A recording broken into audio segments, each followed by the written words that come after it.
Would the real Tony please stand up?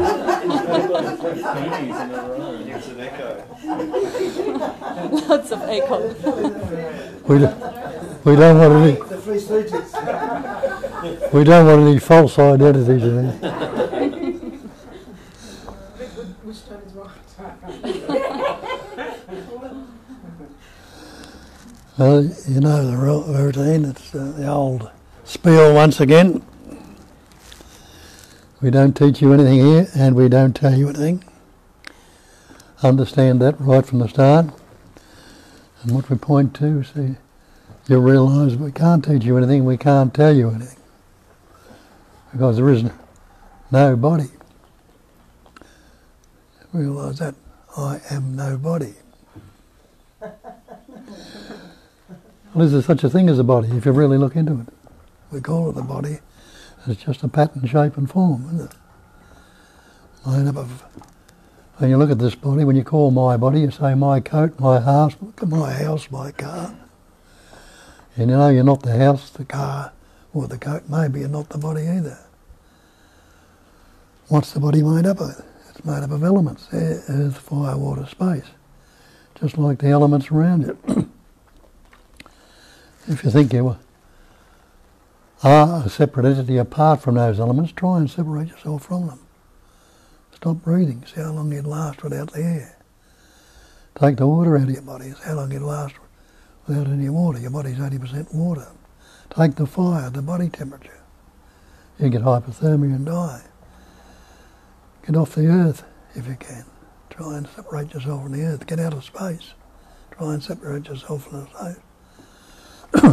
When you look at it, all this body is made up of elements. And those elements can be broken down into subatomic particles, into nothing but what we call, for want of a better term, energy. So this manifestation, like the Buddhists tell you, it's a vibrating pattern of energy. It's a phenomenal manifestation. And your definition of phenomena is that which appears to be.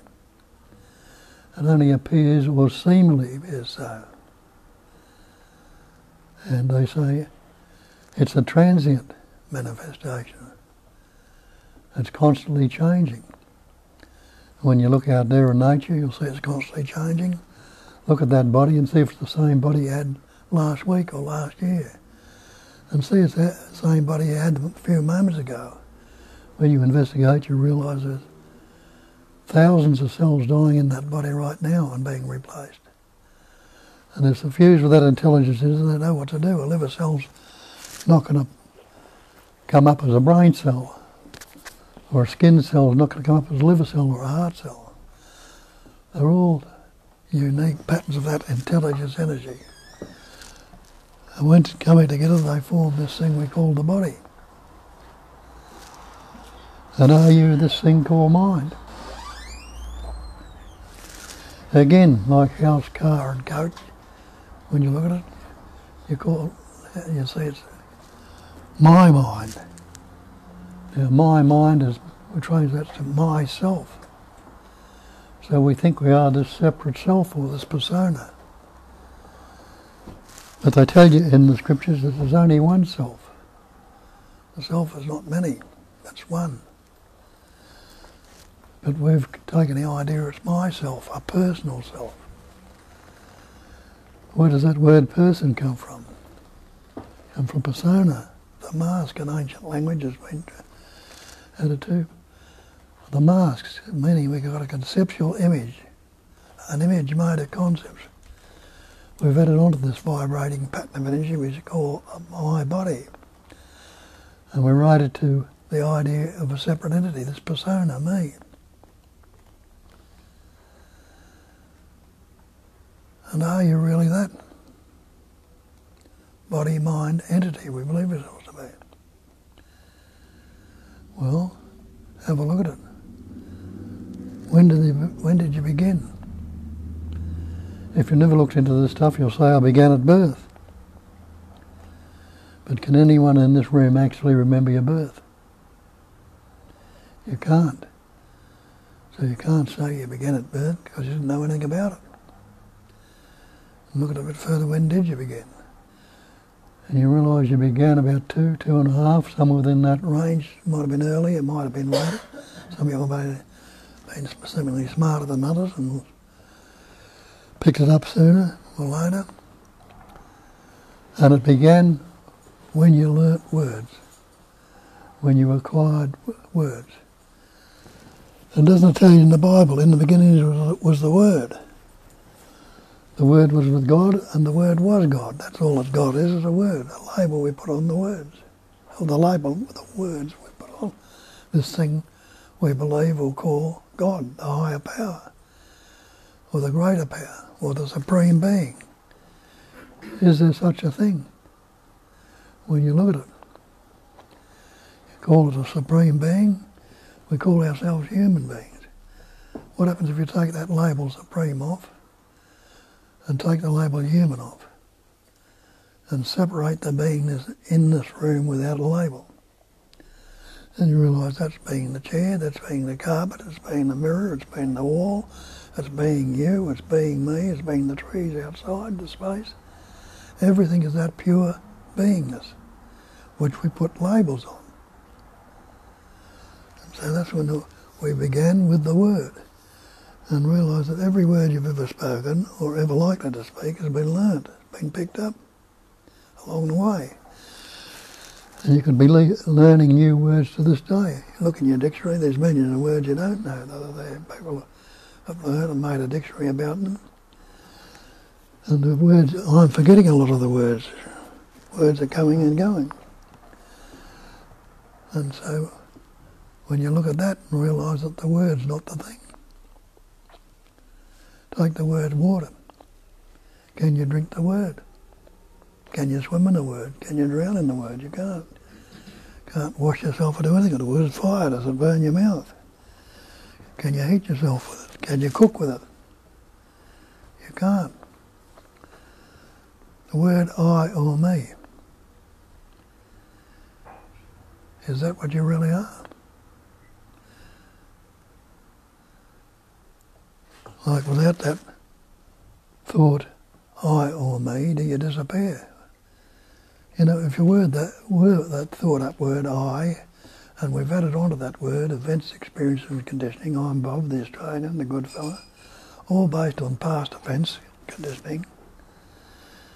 If we were that conceptual image, you know, you'd be frightened of losing it. You wouldn't lose sight of it, yet you'd gladly give it up every night when you go to sleep. The words are gone. And you might start to dream. Sometimes you dream of a night. When you dream, what do? Another seemingly world is formed in that dream. You can be in the mountains, you can be in the hills, or in the city, or the country, or in the house where you live. And taking all sorts of activities, doing all sorts of things in that dream. When you wake up and have a look at it, how many words came out of your mouth when you were asleep? You realise none. How many activities was that body doing? That body hadn't moved off the bed. But all sorts of these activities were taking place in the dream. And you believe that I was doing it. I, the me.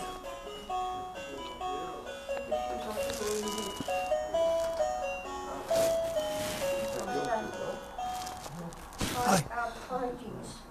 Hi, Barbara. How are you? I had a friend who offered to drive me. Yeah? A friend offered me. Don offered to drive me. Ah, good. I'm sorry. to drive around the corner, around the block. Cat, Yes? will you grab that chair and bring it over here for Barbara to sit in? Oh,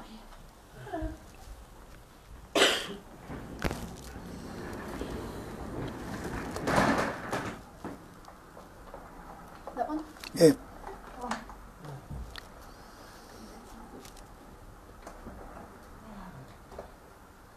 That's right. Thank you very much. Apologies, dear. Sit here. Oh, thank you. Thanks, Bob. Good to see you. Nice to see you. Thank you very much. Good.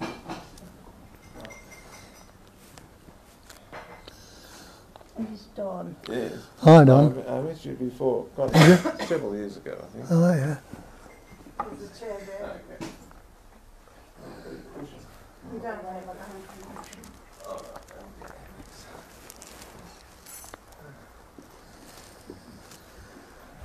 Yeah, so we were talking about the word. Word's not the real. That's another way I put it. I'm not speaking to anybody. I'm not speaking to any mind. I'm not speaking to that body-mind identity you believe yourself to be, that persona, who might take offence at some of the things I say if they think we're referring to them, or might like it or might not. I'm talking to that I am, to that sense of presence. That sense of presence through which the knowing that you are and knowing that you can say I am expresses. Just to this, nothing else. To that sense of presence, the presence awareness is with everyone right now. Because is anyone in this room unaware? No, you know, I'm not unaware, so if you're not unaware, you must be aware, mustn't you?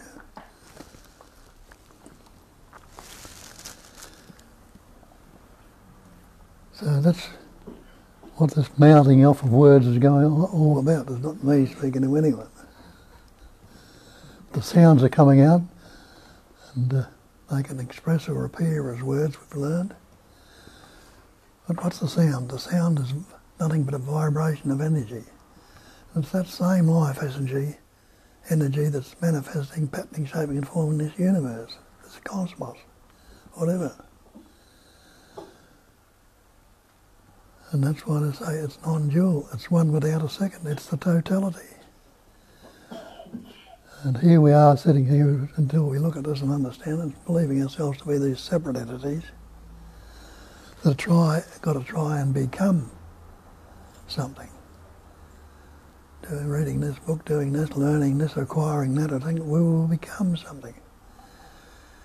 And don't you realise that becoming, you've moved away from being in the idea of becoming. Becoming implies a future time. And when you investigate time, you realise this is just another concept we've taken on. There's no such thing as time. If you ask yourself, or think you'll say to me, I was living in the past, I'll say, if you think you're living in the past, go back and live a moment ago. That's the past. Go back and live last week or last year. You can't realise you can't live in the past. You can remember it, you can recall it.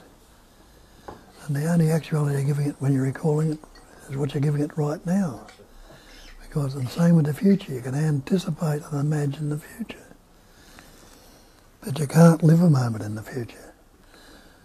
So the anticipation, imagination, and the recalling, remembering or reminding or recalling, are brought into this immediacy, this now.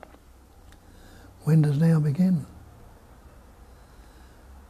Try and grasp now. You'll say, well, it's beginning right now. And even as you're saying that, you realise it's ending.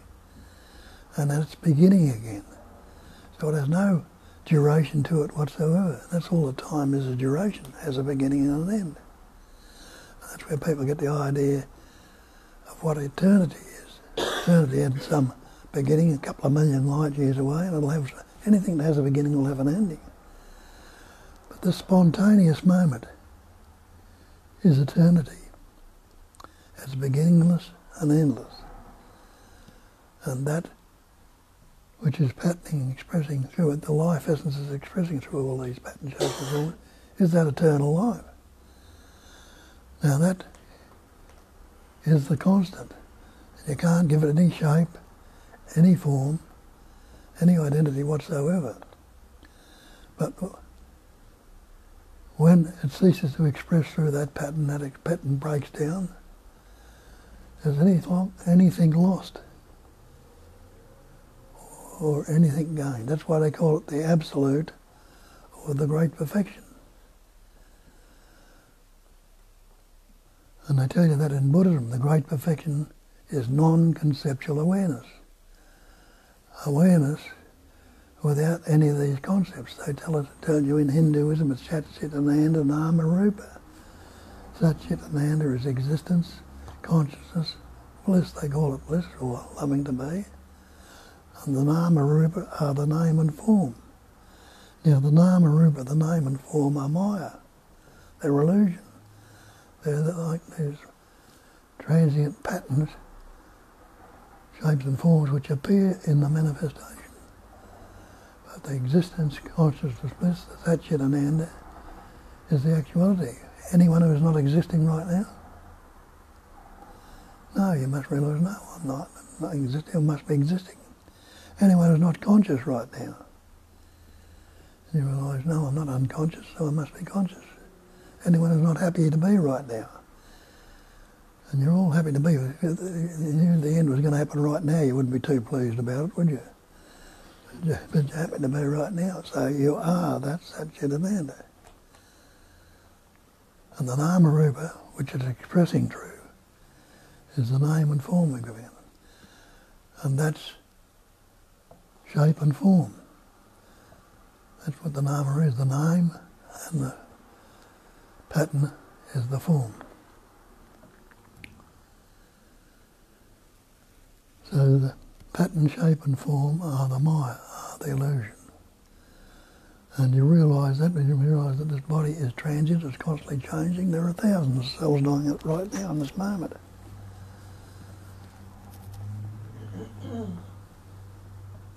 And each one of those cells is suffused with that life force, that intelligence energy.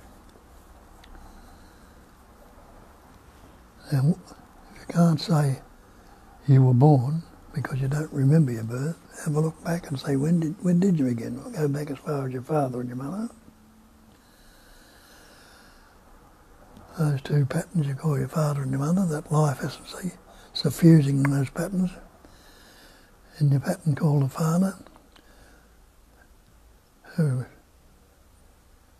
through the prana, the air he's breathing, the food he's eating, and the life essence, enabled in that pattern a little microscopic particle called a sperm to form. You can't see it with your naked eye. And that sperm was suffused with intelligence energy, the activity of knowing. It was knowing what to do. The same in your mother, in that life essence you call your mother, again through the prana, that chi and the energy and the food eaten, and the life expressing through it, that life essence is enabling to express, in that pattern another microscopic particle called an egg or an ovum to form. That ovum was suffused with intelligence. It knew what to do. It attached itself to the wall of the uterus. It wasn't floating around accidentally, and the sperm knew what to do. It swam to the ovum. Put it under a microscope and you'll see it's not just a blob of goo. It has the capacity of swimming, moving around.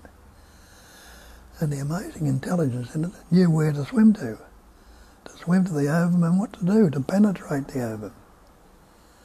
And when those two came together, what happened? The life essence in it, the intelligence energy, or the godliness, if you like to call it that even, doubled that cell, redoubled it, and formed the little fetus, and the little embryo began to form.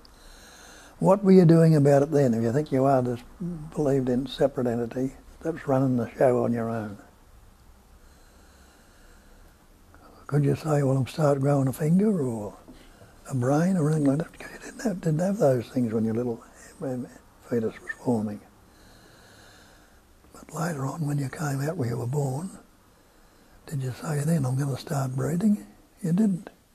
The innate intelligence, the life essence knew what to do. And you didn't have to learn to suckle. You fasten onto the nipple and suckle. The innate intelligence in that pattern, little baby knew what to do. And it's lived you and grown you ever since then. So what were you doing about any of that as a person?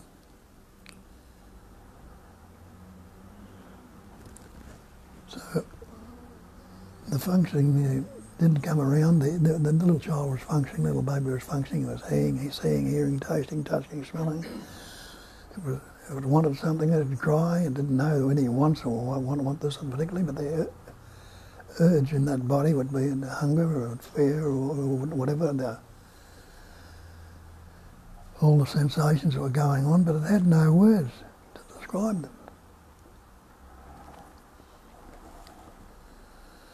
And at the age of 2.5, when we started to learn words, what happened? Parents fussing around him had learnt words. They saying, "You little Johnny, you're a good little boy, you're a nice kid," or "Don't do this or do that," and he started to learn or acquire all these words. And from there you must realise that every word you've ever spoken or ever likely to speak has been learnt. You were not born with any word. And that's, you can understand that scriptural statement now, in the beginning was the word. Because you didn't know anything about your beginning until I started to learn words.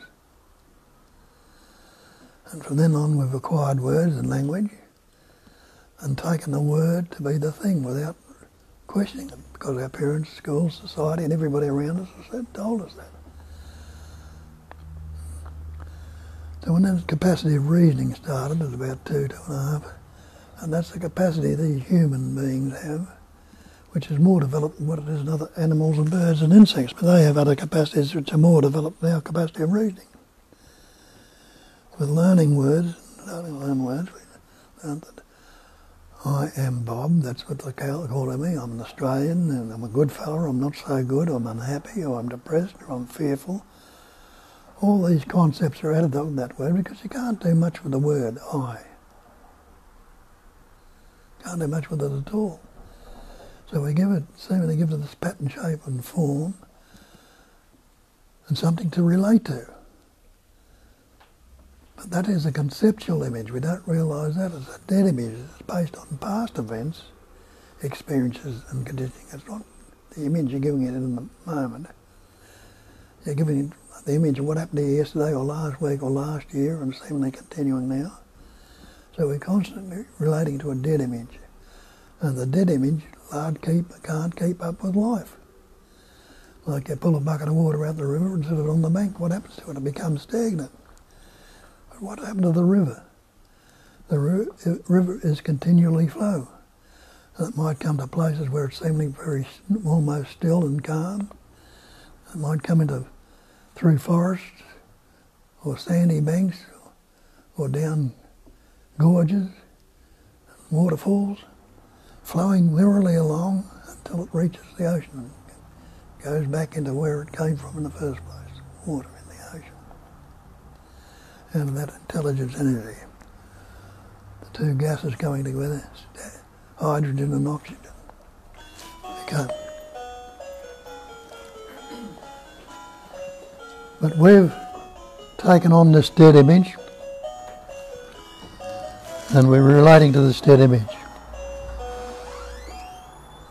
Hey, how you doing?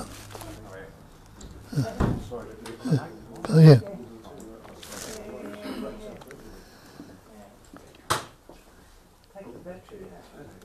So how does that work? See for yourself, something comes up and I like it. How do you know? Well, I've had this event previously and it's a good event and I like it. And we want to keep all the nice and happy events we've had. We don't want them to go. We don't want to be unhappy and fearful, anxious. We don't want them to go.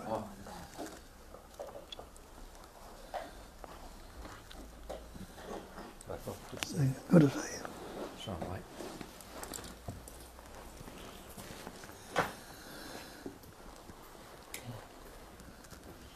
So what do? Trying to keep it there, we resist it. Resist it from going. Try to keep it. We try to hang on to it. Not realising that it's transient. No matter how much you love it, how much you want to keep it there, whatever you try to do, they're going to move on. And isn't that happening in your life?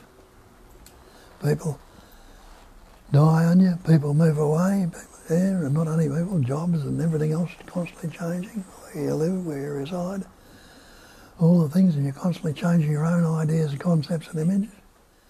It's all transient. We don't want it to go and resist it. But don't you realise that any resistance you are in conflict. Resistance is conflict. And conflict makes you anxious, fearful, unhappy, depressed, guilty, jealous, envy. Conflict or uneasiness is disease. Being not at ease is disease. So that's what's going on this all the time. Conflict, resistance, conflict and disease. Something comes up on a do-like. And again, the things we like, we want to keep on. We want to keep them there forever. Not realising they're transient. So what do? Something we don't like, we try to force it out. Get rid of it. Again, resistance, conflict and disease. So this conceptual image that we formed, which we look at it, we call it the reference point, the self-centre, or the ego. See, it's three terms of the one thing. This ego, or reference point, becomes something that we're relating to all the time. We're relating to this conceptual image, me. I like it, I don't like it, it's good, it's bad, it's pleasant, it's painful, it's part of you. And as I pointed out, it's a dead image. So we're relating to a dead image. No wonder we're constantly in the fear, the anxiety, the jealousy, the envy, the stress, the unhappiness. Periods have come of where everything is being well and it's happening going on. How long do they last? Like everything, they seemingly transient, they seemingly change. But everything is related to this image, and that's all our problems are and ever will be. Relativity. Relativity is dualism. Relativity or relationship is dualism. So all our problems are problems of relationship. And we sort that one out. We think it's a male-female relationship. That's the only relationship we've got. But it's relative to our work, relative to our nation, relative to this, relative to that, relative. It's relative relating to everything. We're taking a dualistic approach to everything. Not saying it's non-duality, one without a second. That is non-duality.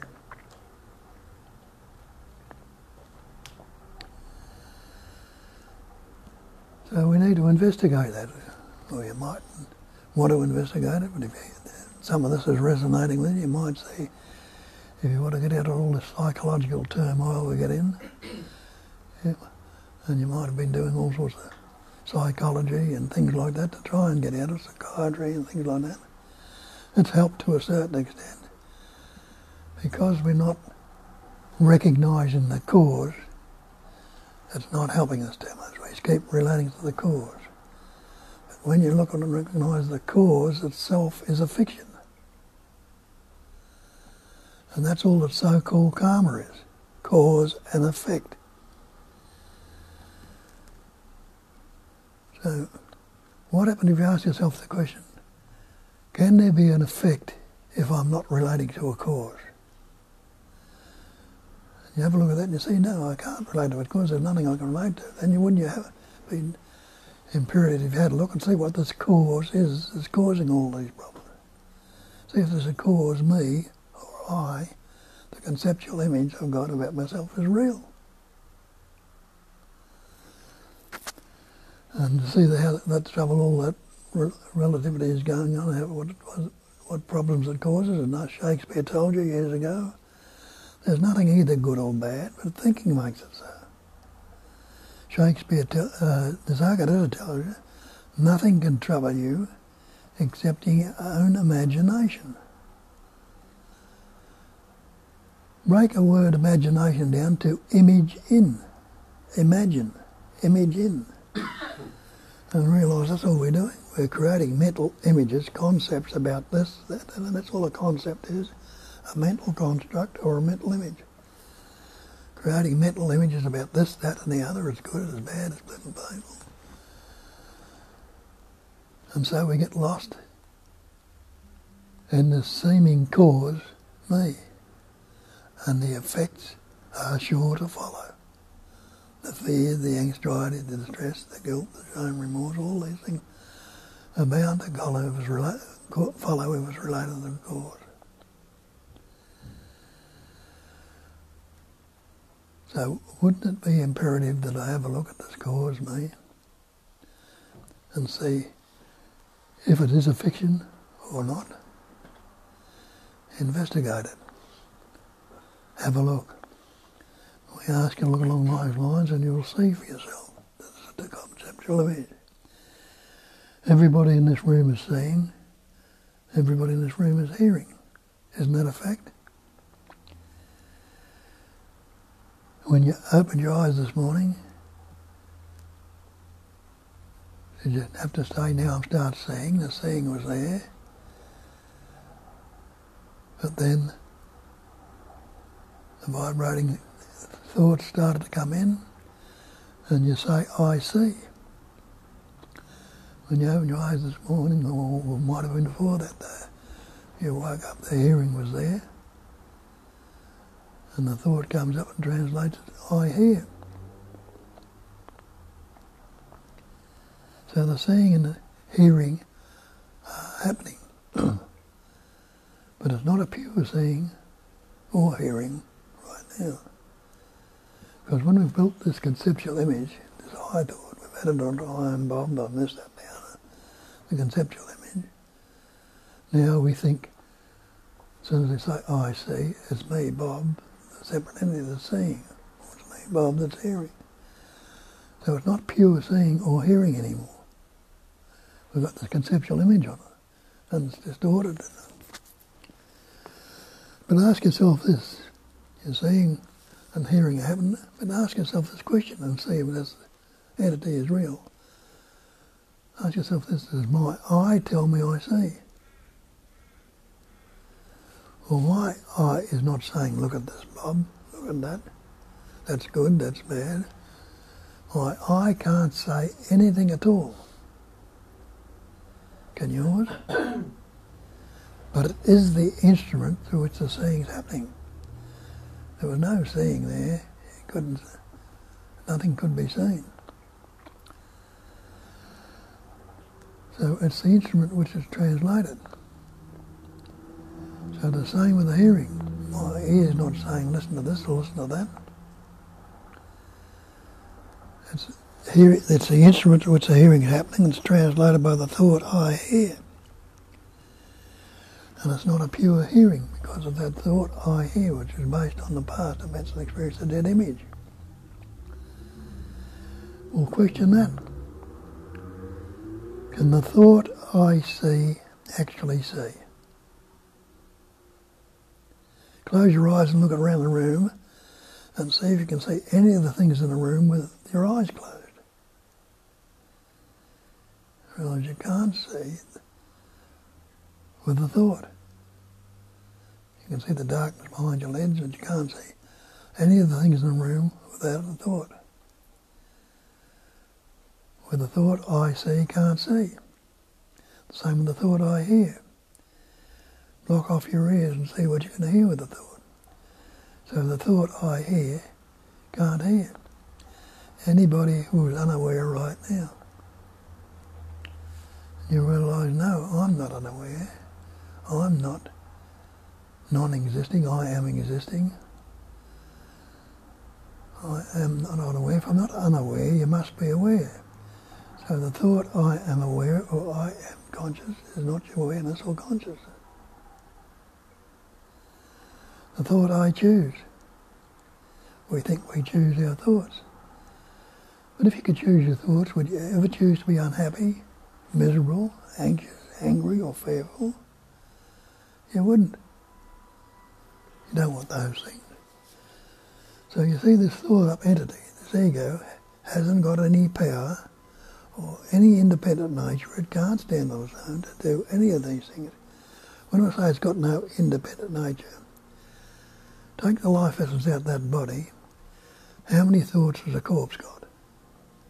Yet you've got the organs there, you've got the eyes, the ears, the heart, the lungs, the liver and all these organs in your body. But without that life essence, you can't see, hear, taste, touch or smell or think anything. Just like your computer's got all that information in, but what can you get out of the computer if the power's not turned on? So that life essence or power is the one power, the omnipotent power, the omniscient, the omnipresent power. Three aspects of the one thing. It's that one essence or intelligence energy. If you like to call it God, you can call it God. But I don't call it God because we all come from different traditions. Some of you can be agnostic, some of you can be atheist, some of you can be Christians, Muslims, Hindus, Buddhists, or whatever other religions are going on. So I start talking about God or thinking about God, I'll be related to whatever conceptual image I've been brought up to believe is real. And take up that conceptual image and relate it now to a conceptual image. It tells you in the Bible, thou not make unto thyself any graven images. And we all will take that, they're talking about stone idols and statues, we're engraving them and worshipping them. They're not talking about that at all. In my book, they might be to others. In my book, they're talking about the images we engrave in our minds, in our heads. It's me, Bob, the separatist, the individual, this person that's unhappy, that's fearful, that's anxious. They're all images engraved in your skull, in the thoughts. Not in your skull, but in the thinking. All based on thinking. So they realise that this separate entity can't see, can't hear, can't taste, can't do anything at all of itself. And they realise it's that one essence, the life essence, that's doing everything. And I say, have a look and see, when I'm talking about intelligence energy, that's just a label too, that's not it.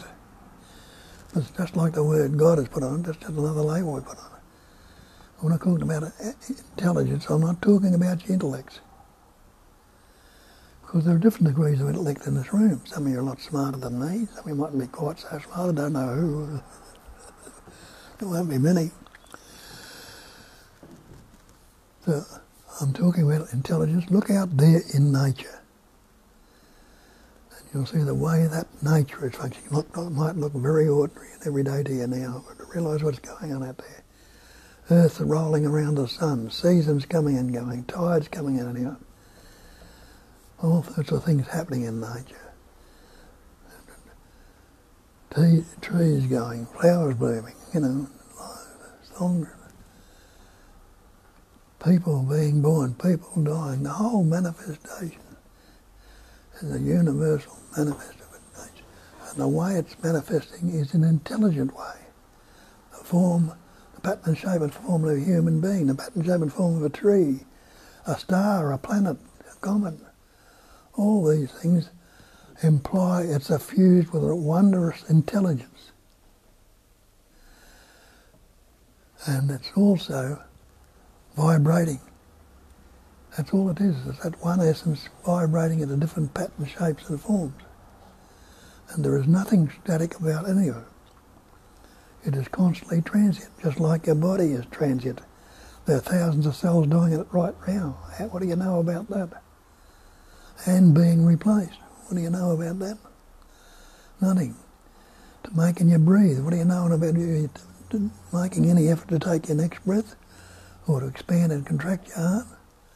The life essence is functioning, patterning, shaping through you, the same as it is with everything else in this manifestation. Now, could there be a recognising or recognition of anything that's going on? If it was there in its totality, which be that space, like emptiness of space and the stillness of the silence, if it didn't vibrate into pattern, shapes and forms. So it's pattern, shapes and forms as the insect, as the flower, as the tree, as everything else in this manifestation, as these human bodies that have the capacity of reasoning to the extent that we can understand a certain amount of this stuff. So this body you have is a useful instrument, but it's a self-destructive instrument also, because it's a vibration like everything else, and it vibrates dualistically. Have a look at your mind and see the way it functions. You'll see it's always functioning dualistically. It's either good or bad, pleasant or painful, happy, sad, loving, hating, positive, negativity, or whatever other way, but I'll say it's always vibrating dualistic in the pairs of opposites. And the boundaries we put upon it are the word. it didn't have any words, what boundaries could you put on it? The cat's got no words, but it's got sounds, vibration going through it, and the different sounds would be a meow, this can be, you know, it's wanting food or something like that, or it's calling another cat, or it's doing something or other. And the same with the birds and the other animals, through sounds. But we've gone a little bit further with the intelligence, we formed these sounds into words, concepts, ideas, and images, mental images, and taken them to be real. And so when they're in their dualistic pattern, they can be self-destructive, because that same I, or me, the conceptual image that tells me I'm fearful, or I'm anxious, or I'm not good enough, or I can't do this, puts the vibrating opposites on it, and we take belief to be real, and causes all our suffering because of that. But if you look at that and investigate the word and see the word's not real, and see that it's all broken down, and ask yourself the simple question, what's wrong with right now if I don't think about it?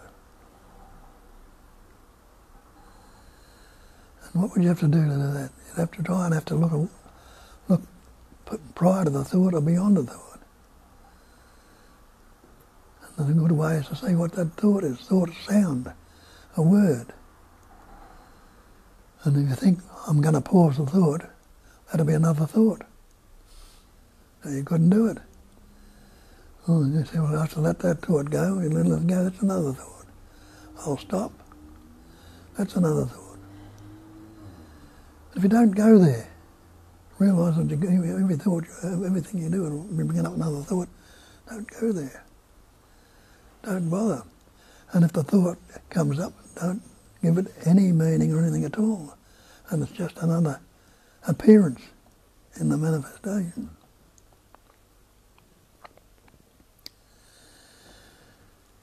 And then you get a taste of that stillness. And there again, what do? We try and describe the stillness, the energy, or the awareness, put concepts or words on it, instead of leaving everything as it is. As is means it's unaltered, unmodified, uncorrected. No comparison, no partiality or no preference. Just leave everything as it is.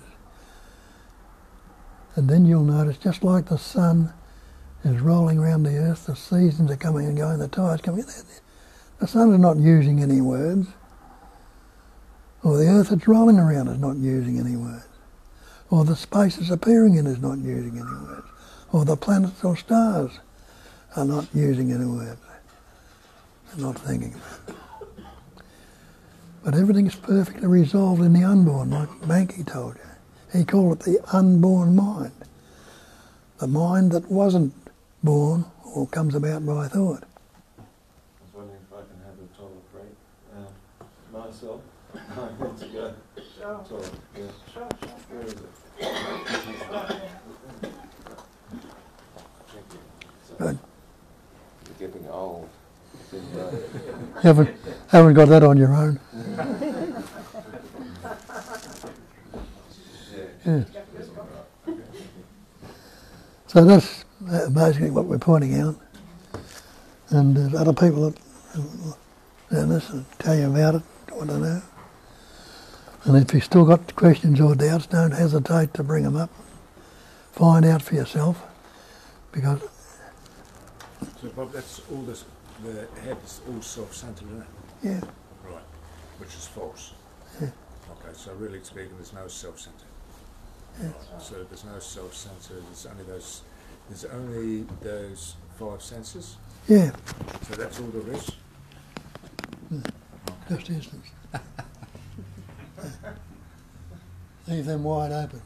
We're not focused on the one to the exclusion of the others. Right, sometimes I get sick of that, living in the moment, I'm just being honest, but that's my head again, isn't it? Yeah. Can you get out of it? I suppose I can. Can you? No. Try. Oh, okay. Get out of the Moment. No, I can't get out of the moment, no. So I've just got to be persistent with it. If you See don't- who gets if sick you're of not, it. you're not even persistent, and you know it's still there. It'll be there whether you're persistent or not. Right. Just relax. Right. Okay. But when you say you get sick of it, you're trying to grasp it with a concept. Put some word on it. So it's Okay, I'm adding something to it instead of living in the moment. That's just the mind trying to get in again. As it does. Good. Just another thing, Bob. What about emotions inside? Is that the same thing? Yeah, thought, That's head as well? thought, feeling and emotion are just vibrating patterns of energy. Right. Sensations come up, which we call feeling or thought. Sensations or feelings come up, but we label them anger, fear, depression and all this. We put the label on them. Oh, we're putting a label on it. Right. And emotion is just a vibration, isn't it? Right. Emotion. Right. Okay. Fair enough. Well, that's good to know. So it's the me is the self-centre and the ego is the self-centre, Yeah. which is just, false. And doesn't tell you in the book. No. We must be rid of this ego, self-centeredness, selfishness, Selfishness, self-centeredness, self-will is the problem. That we think is the problem. Right. And it says, above all, we must be rid of this selfishness. That's the ego, or we must, or it kills us. Right. So if I live in the moment, therefore... Try and get out of it again. So say, I am living in the moment right now. Oh, okay. Yeah. Yeah. So just one more question. If I write down, or wrote, all the self-centered stuff I've got, would that be any good or not? Or I'm still, and just say, okay, that's the ego, or the self-centered, that's me. And then say, okay, I know what that is, so all I've got to do is live in the moment. Yeah, so to put it in. Do you think it's a good If you write it down, and you haven't let it go, it comes up again. And then you've got to do it then and write it down again when you think of it. Okay, so it's just basically just saying, okay, just live in the moment. Yeah. That's it. All right. Oh, that's good to get it off my chest. Yeah, it's good. Cheers. It's good. It's that simple, isn't it? It's not. It's simple, but then I'm going to say it's not. But it's hard. But that's my head again. Yeah. You've got to take it right through. Yes. No, that's good. See its simplicity of it and take the through the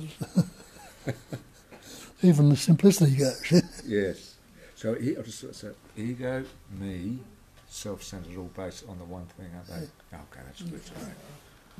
Right. Thanks, Bob. I've heard a lot Translated through the mind as I. Right. Yes. Right. And what's I basically?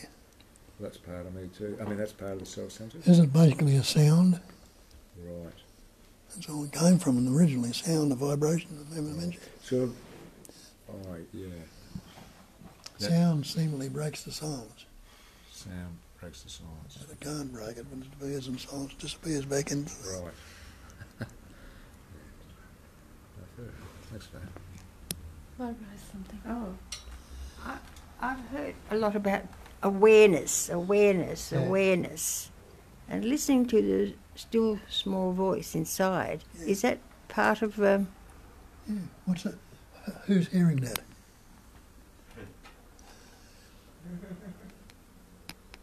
awareness? Yes, well, there you are. So being aware, being awake. See, awareness or awakeness, that's just a label anyway. Yes. But it's something you can't negate. Another name for beingness. Beingness. Yeah. Beingness like unfolds. You know what to do with me. Well, awareness expresses as consciousness.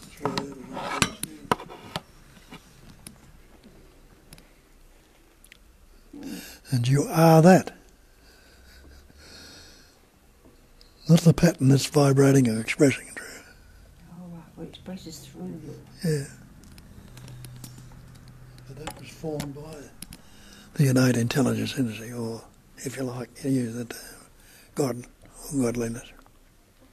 God, yes, the one energy expressing itself as you. Yeah.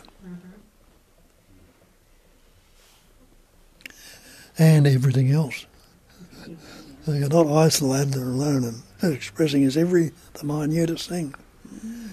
The great perfection, as I say in Buddhism, is non-conceptual awareness. What can you add to the perfect? Nothing. It wouldn't be perfect if you had. What can you take away from it? Nothing. Or in other terms they call the absolute. What can you add to the absolute? Nothing. What can you take away from it? Nothing. It wouldn't be absolute. So you are the absolute right now. Hope I don't start thinking. Oh, I shouldn't say that. I'm only if joking. you did, because there's no you there doing the thinking. No, that's right. So it doesn't matter if there's thought or there's not thought. Yeah, it's just the observation of it. Yeah, it's just the observation of Yeah, it. or the awareness of it. Oh, that's good. You're just aware of it. You're just aware. Yeah, and anything that you can be aware of can't be you. That's a great one. And anything I'm aware of. Can't be you. How could it possibly be? You're aware of that? Mm-hmm. Yeah? Is that you? No. Why not? Oh, One, because it just is. well, you're over there, Yes. aware of this over here. Yes. Yeah, so it's objective. Objective. Yeah, or an object if you like. Thoughts are the same. You can witness them. A feeling is the same. You can witness them. The body is the same. You witness it. Everything out here, you witness it. So it can't actually be you. No. It's the witnessing. It's the witnessing. Yeah, and you are that. And just to what you were saying before about writing things down, Right. you know, you can either write them down or not. But if they're bothering you, you can write them down and you're witnessing what's being written down, Right. right? So you're not that. No, I'm not that. Okay, I got you. I understand. And even better if you don't take credit for the writing, you Yeah. know, like writing things happens same way as the birds are singing, it happens, they don't do it. And now if you are moved to do the writing, that is the doing that you are not the author of. It's just like you don't do your digestion, you don't do your thinking, you don't grow your hair, you don't do the writing, body does it. And you are the witnessing of body doing its thing. That makes it simple, doesn't it? Yes. It really is. It is too That's simple the for the irony. mind. It's so simple we miss it. And it's so obvious too that we miss it. Even if you can, if one can really see that anything that you can be aware of implies that there's a subject that is aware of. It just does. Yeah? You're aware of me sitting here, that's because there's a subject there, and you perceive me as an object here. Okay? But the exact same thing applies to thoughts, feelings, emotions. You're aware of all that too. Yeah? Just observe it. Leave it be. Like, totally leave it be. And you're not any of that, because if you were any of that, you'd stop it. You absolutely would. I'm talking about sometimes when we ruminate, Yes. all sorts of thoughts going on in our head, and we get tormented by whatever it may be going on in our head. Try stopping that. Like really. Switch it off and go fishing for a couple of weeks. After a couple of weeks, come back. I swear to you, you switch it back on, it'll all be there again. So you won't be missing anything. But the reality is, you can't switch it off because it's not you doing it. It's not. Free will. We all walk around thinking that we've got free will. Really? Come on. Switch it off. I don't want to feel like this anymore, so I'm just not going to. Why? Because I've got free will. Just on that, I don't know if I've missed this basic thing, but a lot of thoughts come up indiscriminately, which isn't me. Yeah. But like, for example, I could decide to think about cars, for example. I'm going to start thinking about cars. So I've consciously made a decision to think about cars. So what has generated that Do you know what I mean? I do. I've instigated that. Yes, I do. And all I could say to that is, not you. Okay, what is it then? Find out. Find out. But it's not. See, the problem is, we go from, you know, we come into this, and a lot of us are wearing our thoughts so closely to us. It's so close, like a bit like the hand. If it's that close, you can't see it, and you don't even really know what it is. It's not until you start to get a bit of distance from it, you go, oh, it's a hand. Okay. The same thing applies to all the thoughts that go on in our head. You know? Until we start to get a bit of distance from it, we are whatever it is that goes on in our head. We wear it like a skin. It's more the indiscriminate stuff that comes up versus, okay, I want to consciously think about this particular topic. Yeah. So try not to think about this particular topic. Well, I don't have to. Well, you can't. It will just arise. All of it just arises. Not one skerrick of it is there, implying that there's a you there that's now deciding, okay, now I'm going to think this. Even that just comes up. Okay. But the problem is that another thought steps in and takes credit for it. Oh, it's me that did that. But again, that's also just another thought. So it's about trying to sit back and witness all of it. The whole show. Okay, yeah. Yeah? And just see, like really, really see for yourself whether there actually is somebody here choosing to do anything. Can you say sometimes, oh, I'm thinking of this, I must have a attachment to that. Is that... That's also just another thought. Just another thought? It is. Okay. Yeah. But look, the primary problem is that we believe that there's a self-centre here. We believe that there's a me here. Yep. That's either which is either, you know, being perceived to be attaching itself to something or letting it go. Yep. Yes. Or I've now arrived at this place, aren't I a better person because I've dealt with all the... It's just, the whole thing is a story. The whole thing's a story. The whole thing is a story. So the idea is to literally go looking for that supposed entity. Does the me actually have substance? Is it a thing? Yes. Like, what the hell is it? What really? What is it? Where does it reside? Where exactly is the centre of this me? We talk about being self-centred. Where's that centre? Like, and literally, if you go looking for it, you can't find it. But it's one thing to be told that. It's another thing altogether when you go looking for yourself. And you have to go looking for yourself, because if you don't, you'll just grab a hold of this, pop it in there, and it'll just be another concept. But we keep piling in there. Yeah. What I find is when, like the awareness, say awareness comes of the body or a feeling or a thought, then the I arrives at the same time. Yeah. So it's a feeling, and then so like it's like the witness. So the witness is like me, like the body looking at me. How to put it in words? Yeah, try witness again. then it makes two, so then it's dualistic. Sorry. I find it becomes dualistic when I feel an emotion or something like that, and I'm witnessing it, or I'm aware of it. There's like the emotion and the witness or the awareness.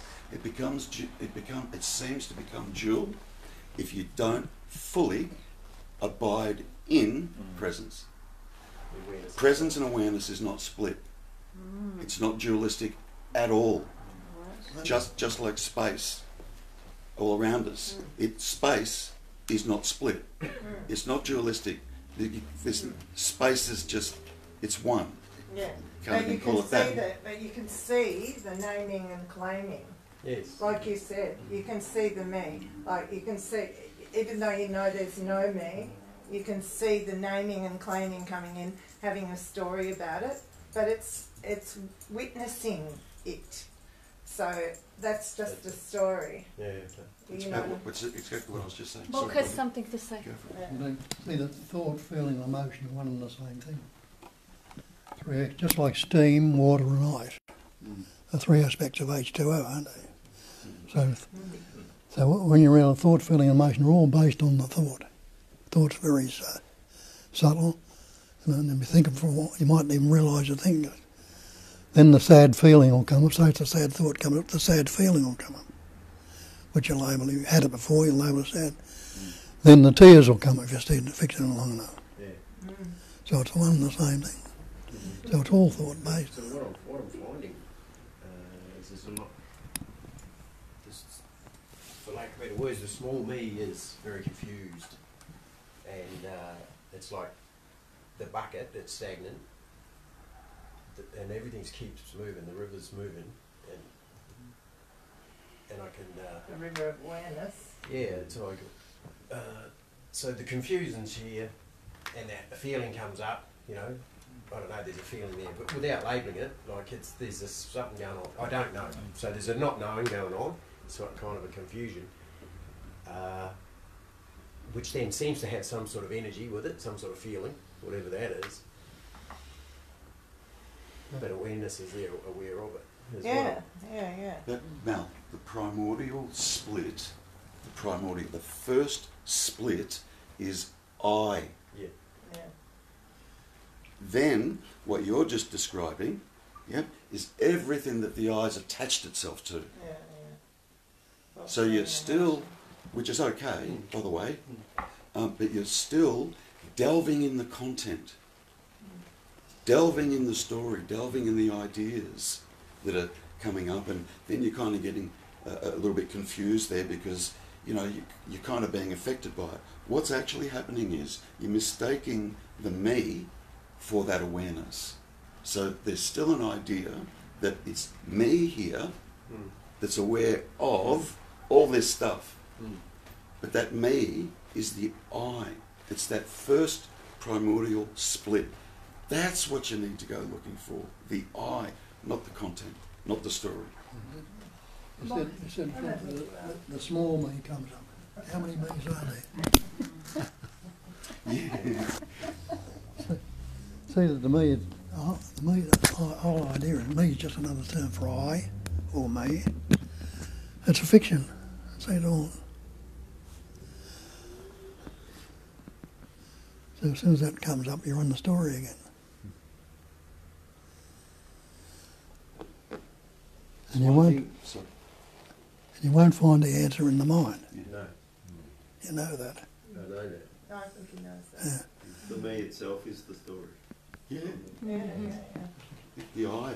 The I is that's the, because it all starts with I. The split starts with I. I feel this.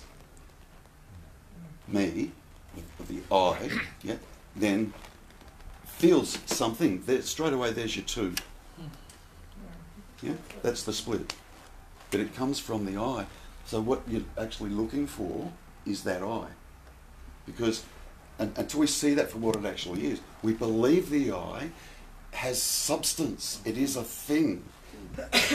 And it's not.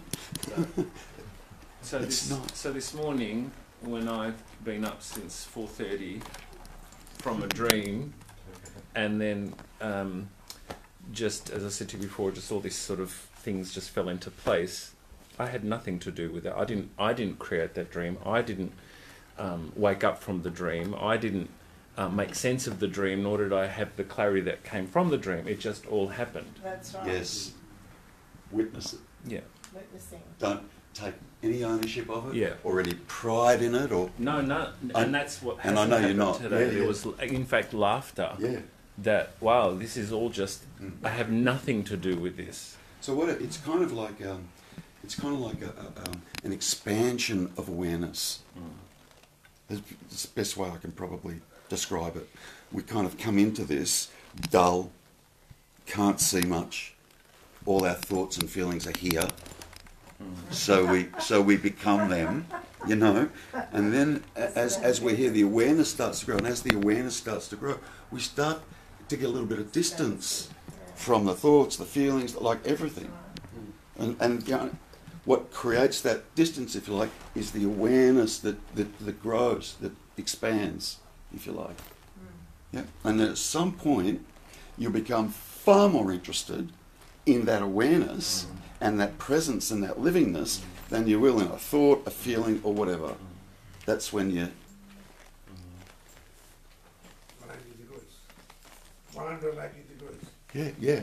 That's what I call it. When you see the lights. Yeah. See, up until that 180 degree turn, what we're becoming fully aware of is what we're not. We're focusing on the wrong thing. Well, but it's important, you have to do that. It's so important to do that. Otherwise, you know... But that's by default. So yes. In a way, Yes, it is. it's by default, but then it's a matter of just turning it around. The thing is, you can't put the cart before the horse. Yeah. You've got to see what's not before you can see what it is. And it's not, and it's not me wanting to see it, it's No. just seeing Yes. what it Yeah, is. that's right. And it's the same as looking at writing down things and seeing what you're not. That's important. Mm. Yeah, I don't care what anyone says. Yeah, yeah, it's That's whatever. very important. It's whatever it is that's happening. Yeah, It's totally whatever okay. it is that's happening, but Totally you know, okay. here that was important. Yeah. That's good. Another thing I would just add, because that may actually apply to everything. When Adrian, you were saying that I choose to consciously think a thought about, I choose to think about cars or something, or take up a conscious thought. That's a really good invitation to see how are you doing it. If you are doing it, you're deciding to think about cars, how did you do that? Because perhaps you know something we don't. And maybe you could teach us, if you would actually investigate, how did you choose that particular thought? How that process happened? Yeah, That it'll just be really, really curious. It's not to tell you, no, this is all wrong. Yeah, let's assume that, yes, this is exactly how it happens. You have conscious choice or decision of free will to choose the next thought. And yes, that's the truth. Now let's see how is it happening. Just take a little tiny steps back and see. Maybe by watching the whole process, you will completely lose all the doubts to the doership and the free will of it. It's a doership, I think, isn't it? Yes, because it does feel this way. Of course, it feels like I'm speaking now, like there is some location who is speaking. But is it really what is happening? If I really honestly, very, very closely look, how am I doing it? Do I really know how do I use my voice box? Do I really know how to pump the air to create sounds? Do I really know how to dig out words that I got in my brain that were maybe stored somewhere in a memory? Do I really know any of it, how it happens? I don't, but if I really look back, honestly, not to dispel the lie, but to find out the truth. Because people are telling you, no, you don't have choice, you don't have free will. Why would you believe them? Don't believe anyone. This is really not about having a better system of beliefs. Because it feels great. Okay, I don't have choices, I don't have free will, I'm not responsible for any fuck-ups that I've done throughout my life, for hurting people or anything. Yeah, cool, that feels great. So I'll believe this because it makes me feel better. It's not about believing. It's still assuming an I is choosing to make a think about a topic. Yeah. Exactly. So it's really just seeing that. And what Kat's saying is, take a step back from that Yeah. and see your supposed self that goes into the creation of that thought. Now I'm going to build, literally, now I'm going to build this thought and then project it up. Where are you? Where are you located whereby you're creating and putting together that thought? Where are you? Like really? I've done that and I've seen, I understand exactly what you're saying. Yeah. When you have a thought, if you go back a few seconds before the thought, you can't say that you chose it. No, it's I all... can't say I chose. It's all It's spontaneous. just It's all another thought. spontaneous. Mm. Okay. Yep. It's And part like- of that Yes. emanation Yes. or the. It's just like sounds. Thoughts come up Yeah. the same way sounds Okay. come up. And like Bob says, if you choose your own thoughts, wouldn't you always have happy thoughts? Or wouldn't you always be happy? Wouldn't you always, would never choose? You would. You Yeah. never choose to be upset or angry. Oh, it's more or- the indiscriminate ones versus the. Yeah, but I said it's in the same bucket. It Isn't is. It is. Yes. It's in the Same same. bucket, Yes. yeah. Yeah. You get, Okay. you Yes. get memories of the thoughts. If you look back Right. if you look back at your memories, you see memories of the thoughts quite clearly. You see that never ever do any memories come up of you deciding to have that thought, like ever. So we can't actually even say that's not happening, but we never experience that. Okay. Yeah. It's like, you know, tell me about the hippopotamus that was in this room before. Nobody's got a memory of that. We can't say there wasn't one. But because something magic could happen, we don't know. There's just no memory of it, that's all. Yeah. Okay. I get so.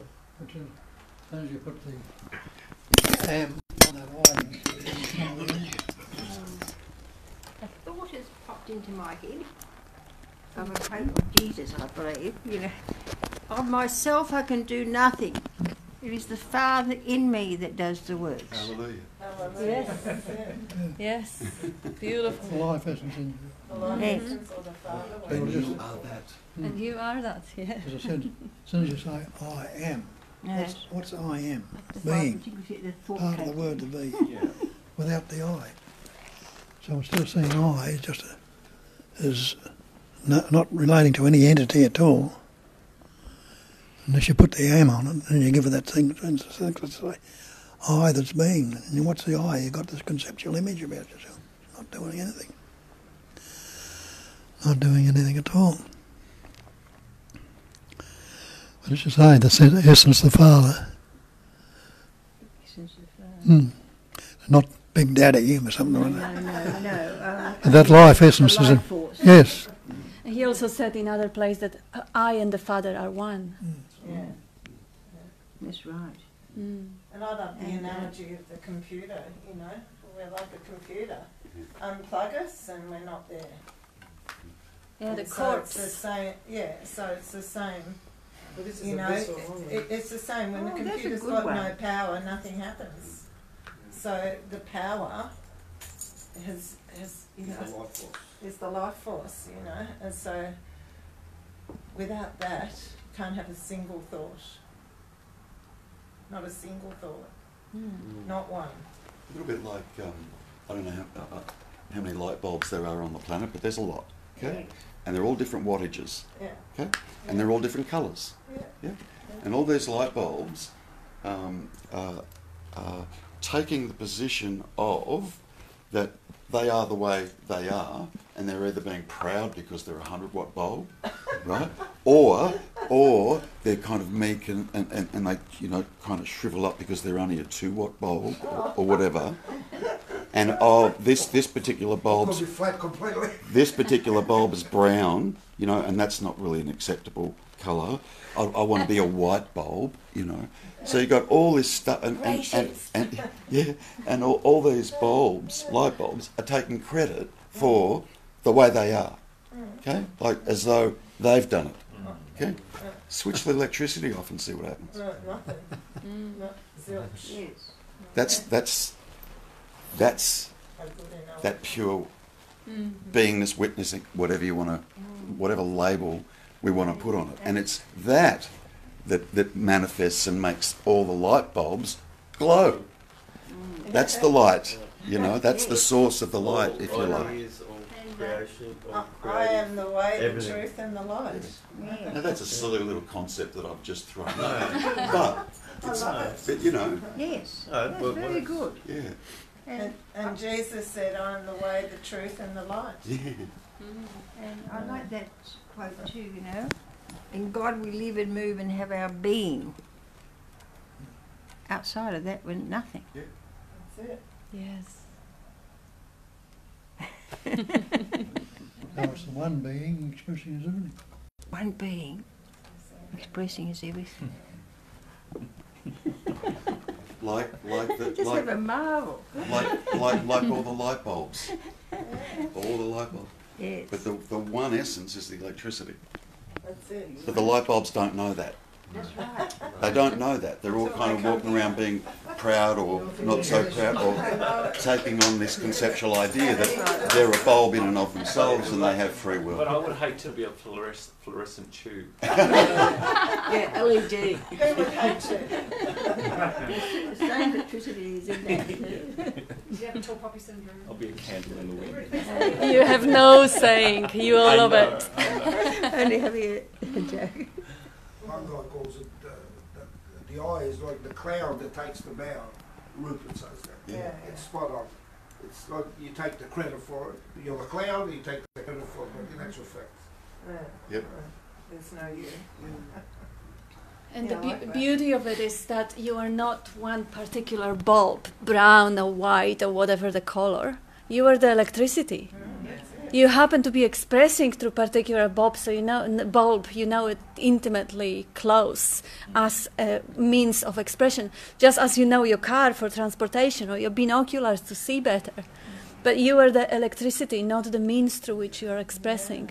So you're not one bulb, you're all of them. Now in the head with their balls.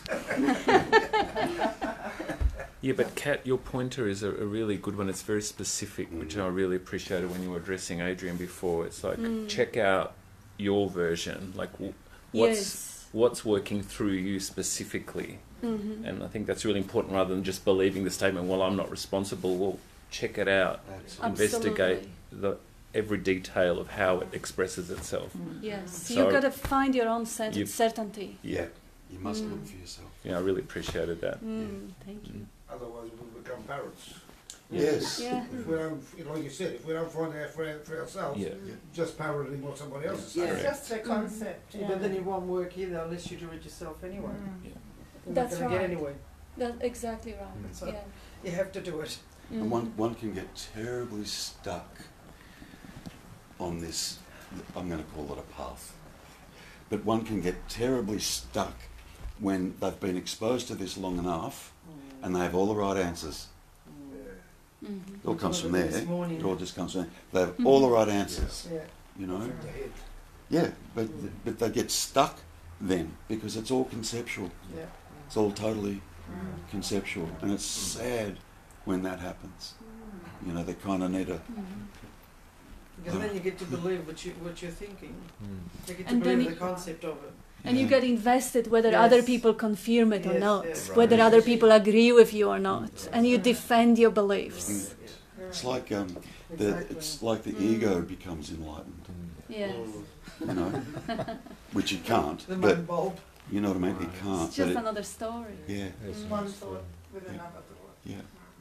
So any rigidity in the way you operate is probably not a good sign. If you have a fixed idea about any person, place or thing, including the image you have about yourself, you're wrong.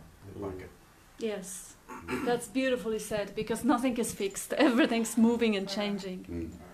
But having said that, you still got to start from the concept first. Sure. You start with Because otherwise, you never get there. You start with the tool you've got. It's like fake it until you make it, sort of thing. Well, Not fake it, but I mean, you got to.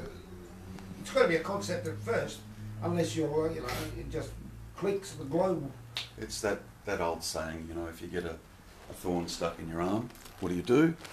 Find another thorn, which is the mind, and dig it out. But once you've got both of them out, throw them away.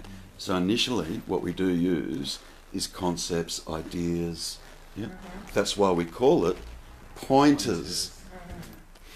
They're just you can't take anything that anybody says about this as absolute. It doesn't become absolute until you see.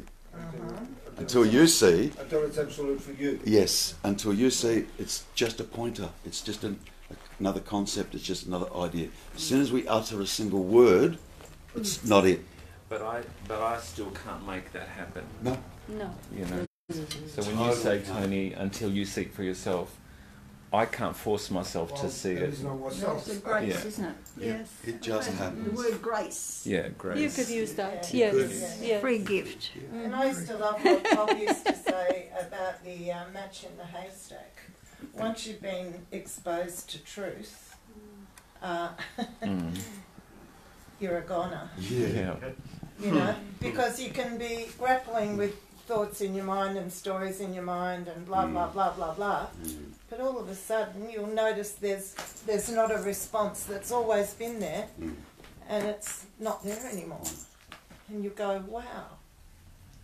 And this is And that is exactly what that means. Truth eats away the lie.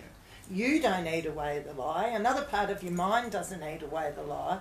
The image you have about yourself doesn't eat away the lie. Truth eats away the lie. I think I read, was it Romano? He said, Truth of your own use being. the stick to Stir the fire. to stir the fire until the stick burns out. Same thing. Yeah. Yeah. exactly the same thing. Same. Yeah. Well said. Oh, I didn't say it. No, you didn't. I just said well said. I didn't say you said that. Wasn't my idea. I love that. Oh, Johnny, I love that. Well said, Jane said, and he says, I didn't say it. And Jane said, I didn't say you said it. I said, well said. I'll laugh too long.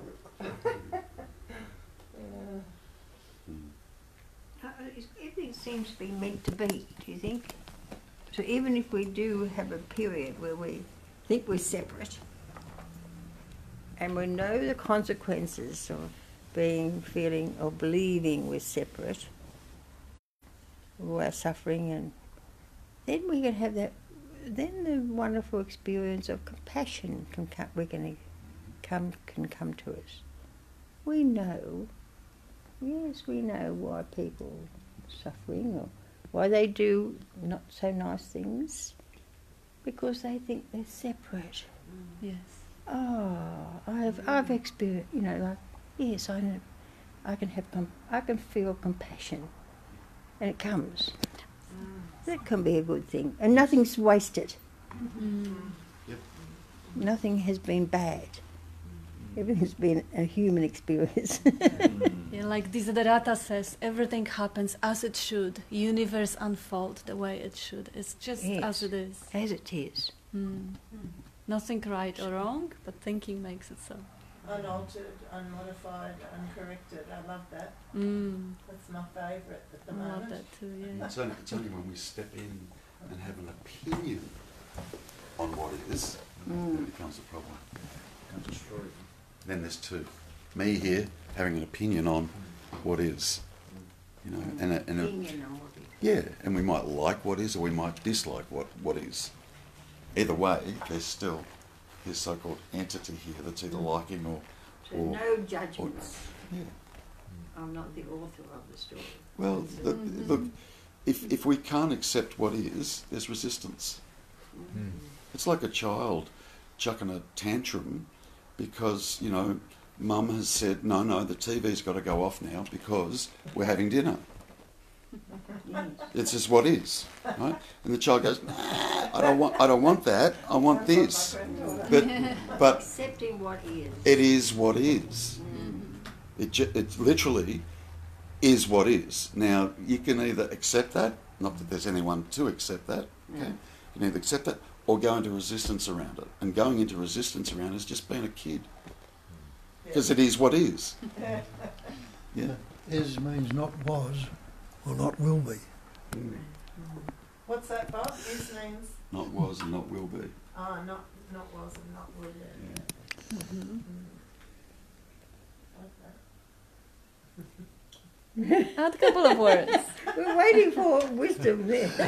Yeah? Words of wisdom. Can you hear me? There's also not wasn't and not won't be. Yes. That's wonderful, isn't it? No judgments. And make no mistake, the judgments will come up just like any other thought, because thoughts do come up. Like if you wouldn't judge, you would go to the shop. You wouldn't judge what you want to buy to eat. So the judgments, they are they sort of neutral. Yes. The neutral judgments, but harsh judgments will also do if you happen to practice them for 30, 40, 50, 60 years, the pattern of judging will be there. But if you see that pattern just as another cloud on the horizon and you don't go there, like Jen is using it as a train, like the train of judgment invites you for the ride and you just don't embark it. So the judgment comes and the judgment goes, nobody pays attention, it's just being ignored. On that one. That's good. Yes. So that life essence decides what dinner you're going to have. Absolutely. Absolutely, everything. Everything. And you are that life essence. Just kicking the last tyre. Yeah. And you are You're either attracted It'll catch or you repelled. out. You're Yeah. either attracted or repelled. All this food's going past on one of those food belts, and you go, you won't go, but there'll be an attraction to that one, and you'll eat it. Come up. But you never did a thing. Even the idea, I feed the body. What a load of nonsense. Try not I hear to, what mate. Bob said. Yeah. So what do you say, Bob? Try not I to. just said Eventually it'll go. you said that life essence. You are the life essence. Take your stance there. Yeah. Not. You are the life essence. You said talking about the life essence. Well, you are that life essence. Yeah. So ultimately, as the life essence, you are the doer. You are choosing your dinner. As the entity, individual, you are not. As Jane says, you are repulsed or attracted because of the whole universe bringing you up day by day, moment by moment, to shape you as the instrument that you are. But that's as individual. You are absolutely no doer, no guilt, no shame, no free will.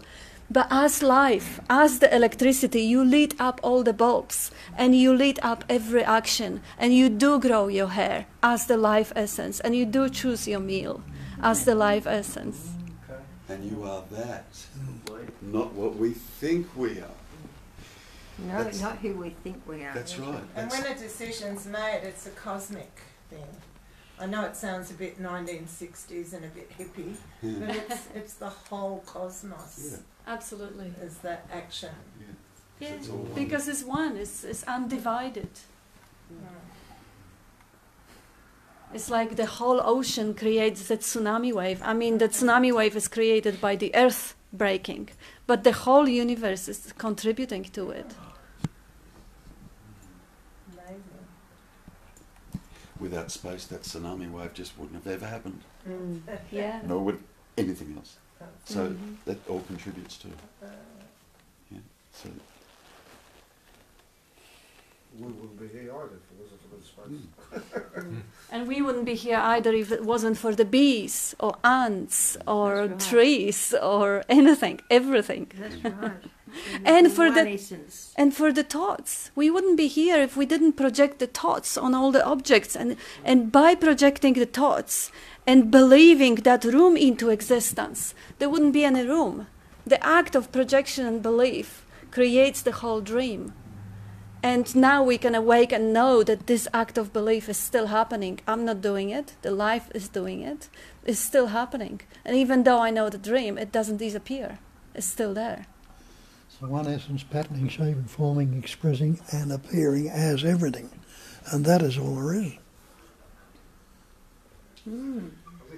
And when they say one essence, because now the Dzogchen people will get ballistic about it, we say there is one, not two, but we also say it's not even one, because that one essence is not an object. This is not a thing that is happening and doing everything. It's not even one. We could equally say the one essence is, as well as one essence isn't, that nothing is. Really, the reality of thing is nothingness, is the emptiness. And the movement of that emptiness creates an illusion of objects, not an object. There are no objects. It's just a Maya illusion manifestation. So to end up the discussion whether there is one or there isn't one, well, the Tao that can be spoken is not the real Tao. So whatever we say is not it. Whatever we say is not the truth. They're just words, and words, yeah, words are all dualistic. Words all have the opposite. One essence, not one essence. There is one, there is no one, there is zero. Every word has the opposite, and every word symbolizes object. And we are not talking about objects, we're talking about pure subjectivity. Yes.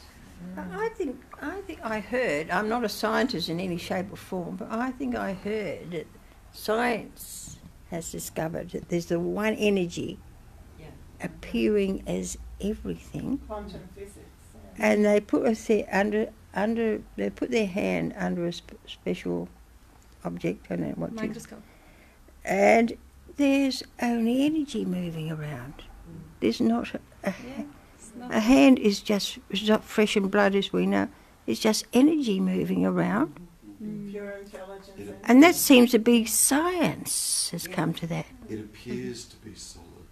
With That's right. With what senses we have, Yes. and the abilities that seem to be here, everything appears to be solid. Yes. But it is all nothing but a vibration of energy, and that's a fact. Science and non-duality. That's a fact. And it's the same creating the cells of the body, are the same cells creating the bone as well as the heart and the, same energy. Same energy, Yes. Mm-hmm. Yeah, just like the electricity lighting up all the light bulbs. Mm-hmm. It's the same energy. So The problem is each light bulb steps in and takes credit for its own beingness. yes, and he says, "Oh, I've got but this hand is only energy."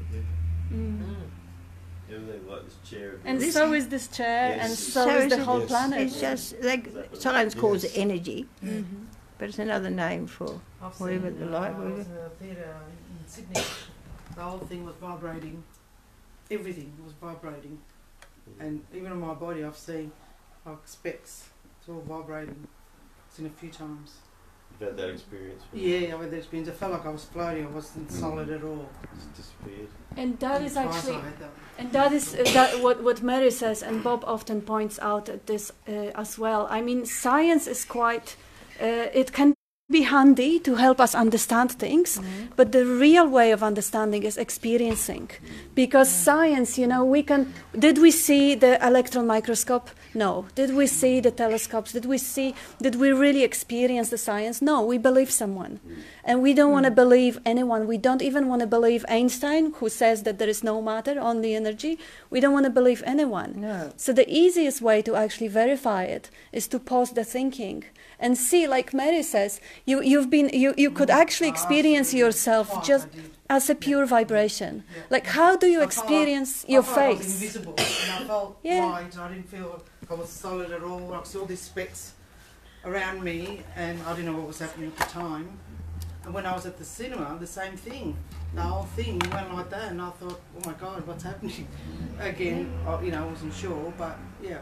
But how about right now, right at this moment? If you pause the thinking and try and feel your face, just feel it. Just feel it. How do you experience it? Do you experience it as a material, solid object? Do you experience it as something of shape or color? Or is just a sensation floating randomly through the... What's that of mind?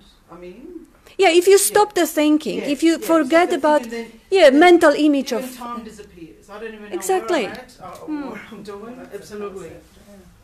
Yeah, and if you go back to these, then everything appears as we see it. But it's not. It's not. I see even sometimes my husband or someone is here, even when Tara's at my place, I could see them different. I mean, I think I told you. I could see their face changing was different than what we see. I could see even, it's like the name is not solid. I could see even the colours too, but I could see the solidity wasn't there. And that often happens. Yeah, me too, a long time. Yeah. Don't worry, we will all make you up. Collective belief will make you up. Just keep whinging, she'll know you're there, mate. How'd you go with all this, Jackie? I'm great. Yeah, good. What do you think to say? I sort of had it in mind to say a few things like science isn't what a lot of people think. Science is a method. Yeah. And it sort of proposes a hypothesis and then tests it. So in a way, it's sort of the same thing. It's like looking for yourself. Absolutely. Yeah, It's wonderful. yeah. I'm in love with science. Me too. Yeah. But you have to actually have the tools yourself. Yeah, That's the yeah, best. yeah. It's only a reinforcement. Yes, exactly. Exactly. Fancy that, even yeah. science, you know. Especially for the non-believers, they'll accept science. I've got two at home, or one of them. They'll accept science, but if you say something, It's a But- question of language. But they accept science means they believe scientists. yes, Yes. Yes, I got one of them. And it is, as you say, it is true. It's a method, and it's a wonderful thing to actually see. I mean, I love it because I can see everywhere, in every single phase of life, the intelligence or the consciousness finding itself. It finds itself through psychology. It finds itself through memetic, through neuroscience, through quantum mechanics. Wherever the mind focuses exclusively, it eventually finds itself. It finds its own reflection, its own infinite, breathtaking truth of its own magnificence. So which way, through every single body, it finds itself through music, it finds itself through drugs, it finds itself through orgasm in sex. It always ends up finding itself, but then it loses itself again and strays and then goes with the train of thoughts. And then it wakes up again. Otherwise it wouldn't be fresh and new. It has to be fresh and new. Yes, it's creative, isn't it? It is. I suppose It's this amazing. force is creative too. Mm. Okay, time's caught up with us. Time is good. There is no time. No, Thank there is you. no Well, it's time. lovely to hear these. We're just thrilled to be here.